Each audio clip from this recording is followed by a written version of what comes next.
નમસ્કાર ખેડૂત મિત્રો, હું Hiren Parsana C agro agency અને અમારી યુટ્યુબ ચેનલ કૃષિ ક્રાંતિમાં આપ સર્વે ખેડૂત મિત્રોનું હાર્દિક સ્વાગત કરું છું. આજે આપણે માહિતી લેવાની છે માઇકોરાજા વિશે. તો કે પાકની અંદર માઇકોરાજા શું કામ આપે અને એના ફાયદા શું.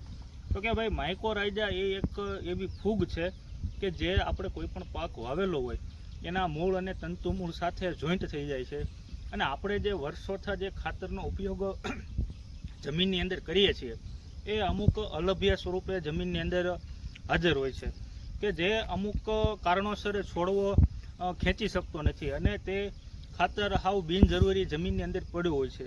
તો આ માઇકોરાજાનું કામ એવું છે કે છોડના જે મૂળ છે તેની સાથે જોડાઈને અને જ્યાં અલભ્ય સ્વરૂપે ખાતર પડ્યું છે એને છોડવો ખેંચી શકે એવું લભ્ય સ્વરૂપમાં કરીને અને છોડવાને પોષણ તત્વો પૂરા પાડે છે.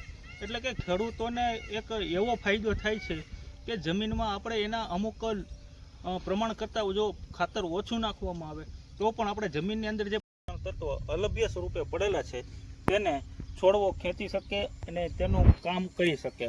તો આ રીતે આપણે જમીનની અંદર ઘણા બધા એવા તત્વો છે કે જે અલભ્ય સ્વરૂપે પડેલા હોય છે.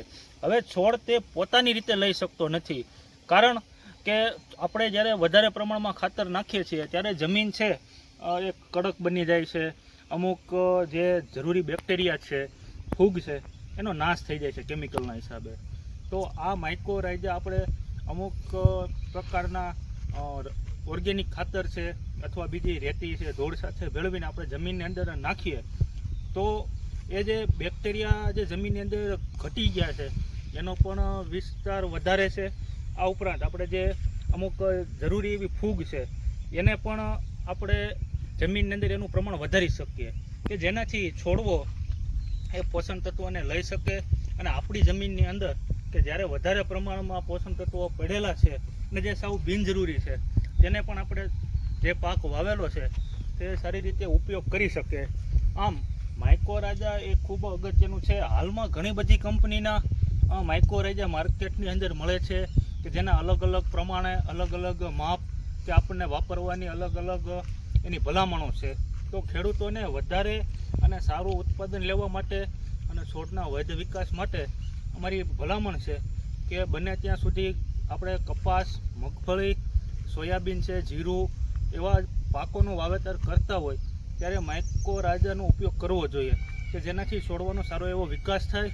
જમીનની અંદર જે બિનજરૂરી અને બિન ઉપયોગી અને જે વપરાણા નથી એવા ખાતરો પડેલા છે તેનો પણ ઉપયોગ થાય, જમીન પણ સુધારે છે અને અમુક જરૂરી બેક્ટેરિયા છે તેનો પણ વૃદ્ધિ કરે છે.